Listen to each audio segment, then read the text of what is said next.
Salutare! Subiectele principale ale analizei noastre de astăzi, ale zilei 1240 a războiului din Ucraina sunt: Donald Trump a promis patrioți, adică sisteme Patriot și rachete interceptoare Patriot Ucrainei, dar întrebarea este cine și când îi va livra. Bună întrebare își pun cei de la Reuters. Rusia anunță doborârea a 122 de drone ucrainene, inclusiv în regiunea Moscovei. Deci a fost un atac azi noapte cu drone, un atac masiv ucrainean asupra Rusiei. Noile drone terestre ale Ucrainei ajung pe câmpul de luptă în număr tot mai mare. La final vă prezint hărțile Institutului pentru Studiul Războiului, cât și hărțile Deep State, pentru a vedea dacă frontul a suferit modificări. Donald Trump a promis patrioți pentru Ucraina. Dar întrebarea rămâne, și cei de la Reuters au sesizat: cine îi va livra?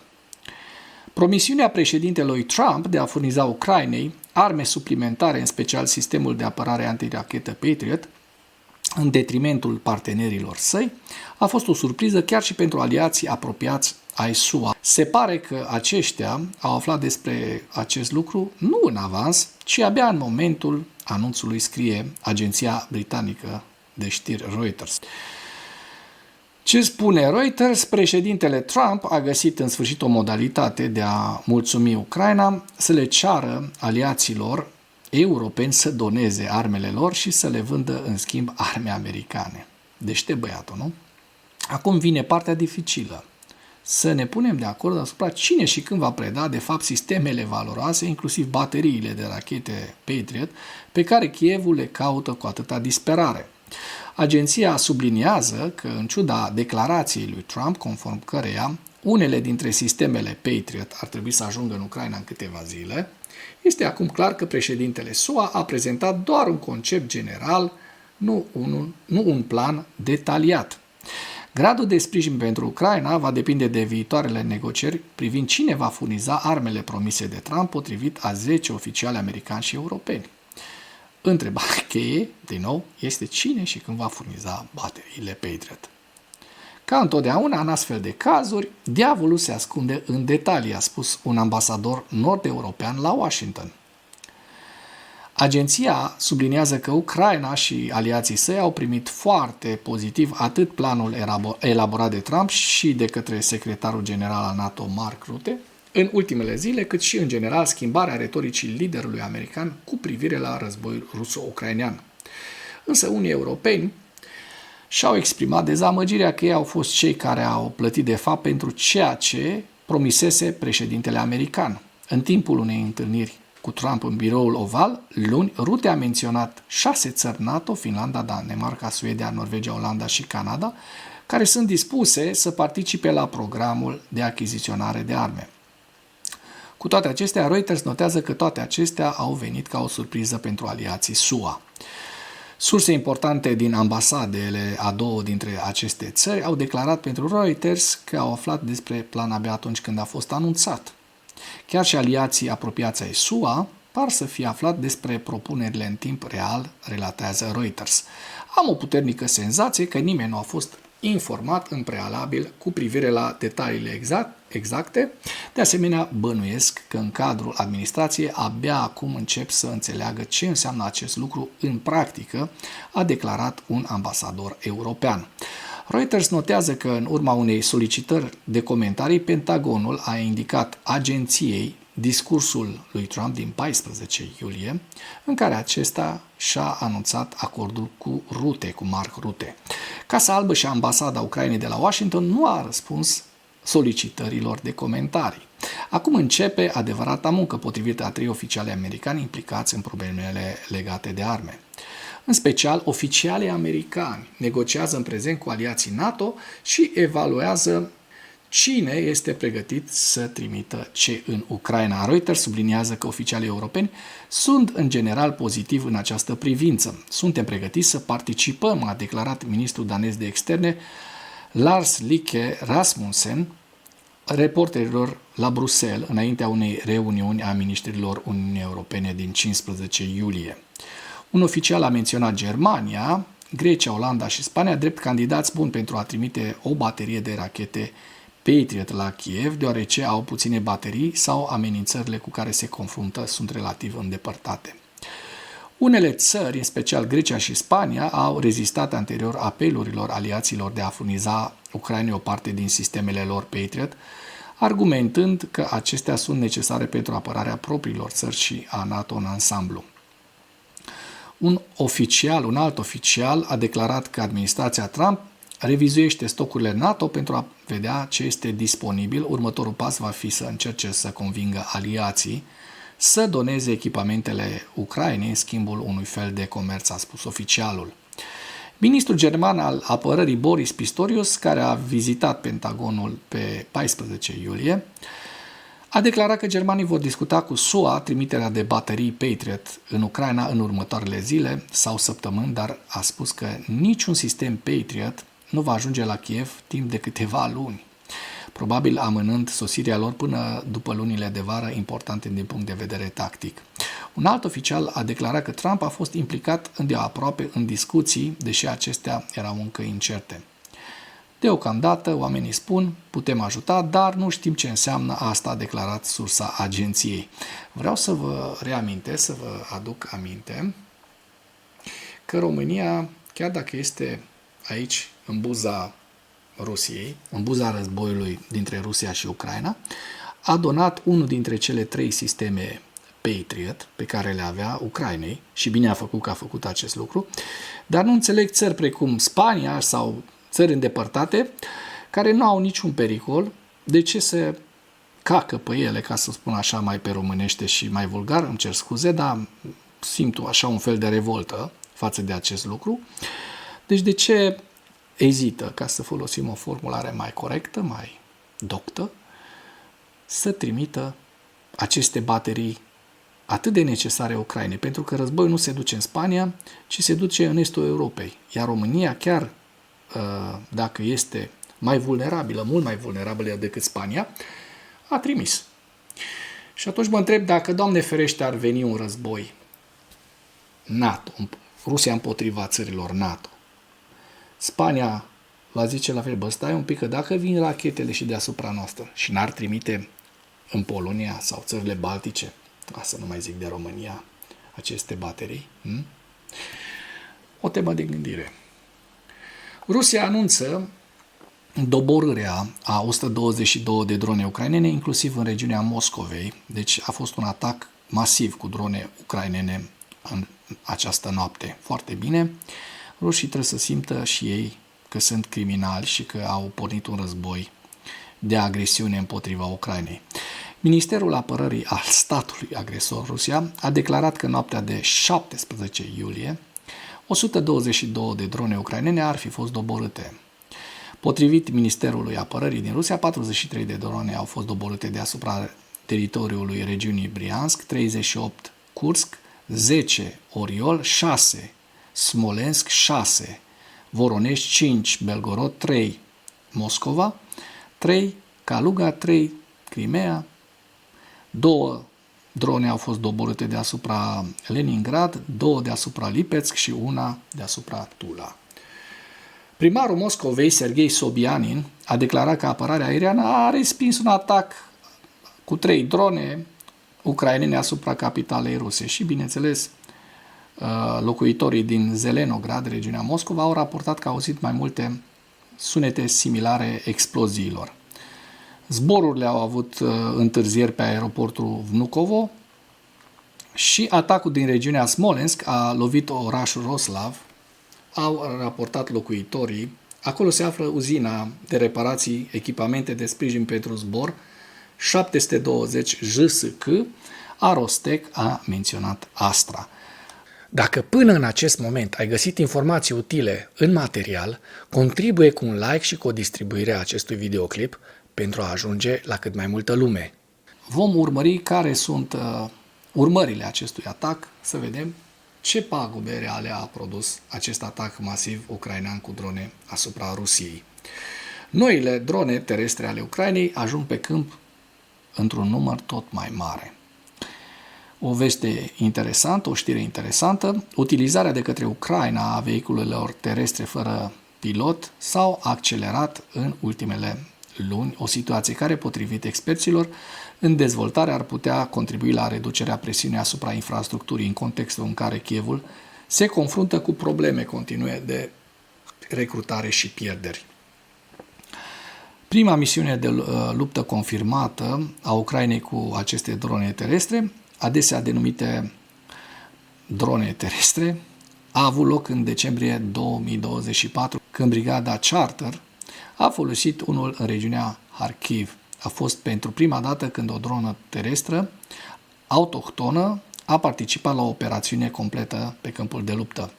Evoluțiile au fost rapide și consistente de atunci, iar când săptămâna trecută forțele ucrainene au capturat pentru prima dată trupe rusești fără a folosi infanterii, bazându-se exclusiv pe drone și sisteme robotice terestre, au apărut și reacțiile. Cel mai mare impact al lor ar putea fi că Ucraina ar putea avea nevoie în cele din urmă de mai puține trupe pe linia frontului, a declarat pentru Kyiv Independent Jakub Janovski, analist Oryx, un grup olandez de cercetare în domeniul informațiilor, și mai puține roluri de sprijin, logistică, evacuarea victimelor și tot ceea ce ține de front. Ucraina se confruntă cu un deficit tot mai mare de militari, deoarece Rusia depășește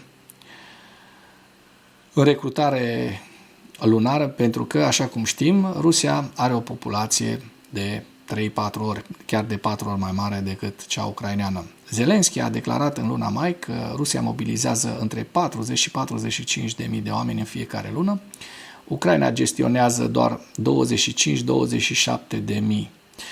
Deși a pierdut peste 1 milion de soldați de la începutul invaziei la scară largă, conform cifrelor de la Kiev, Rusia continuă să atragă noi recruți cu stimulente financiare uriașe. Ucraina și-a extins recrutarea și a oferit noi stimulente, dar deficitele persistă. Acest lucru pune o presiune suplimentară asupra infanteriei și crește valoarea vehiculelor de luptă nelimitate, adică dronelor terestre, care pot lua misiuni cu risc ridicat. Și vă las un link în comentarii cu întreaga știre, pentru că este o informație foarte interesantă. O să vă las și acest filmuleț de prezentare. Mi se pare foarte interesant.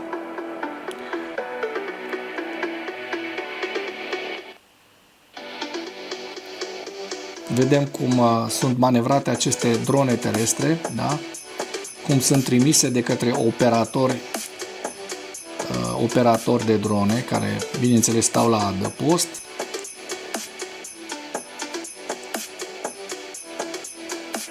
Au și camere și se pot vedea și lucrează în tandem cu dronele aeriene. Așa au lucrat și atunci când au capturat cei doi militari ruși, știre pe care v-am prezentat-o săptămâna trecută. Da? Nu se văd foarte bine imaginile, dar v-am prezentat săptămâna trecută despre ce era vorba și cum au reușit ucrainenii să ducă acea operațiune de distrugere și de capturare a pozițiilor rusești. Deci au mai multe tipuri de drone, așa cum se poate observa în imagine. Așa cum vă spuneam, vă las linkul în comentarii pentru a vă informa suplimentar. Trecem la ziua 1240 a războiului din Ucraina.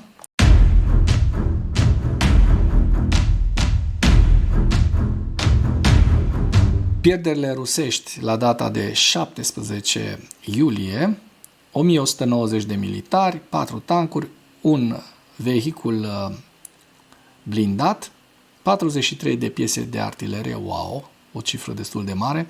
Iată că a depășit 30.000 de piese de artilerie pierdute de către Rusia în Ucraina de la începutul invaziei și aveți lista cu pierderile rusești în această imagine. Și acum trecem la hărțile Deep State, să vedem dacă au existat evoluții ale fronturilor. Vedem că în zona de sud, în zona Hersonului, nu au existat și nici în Zaporojie.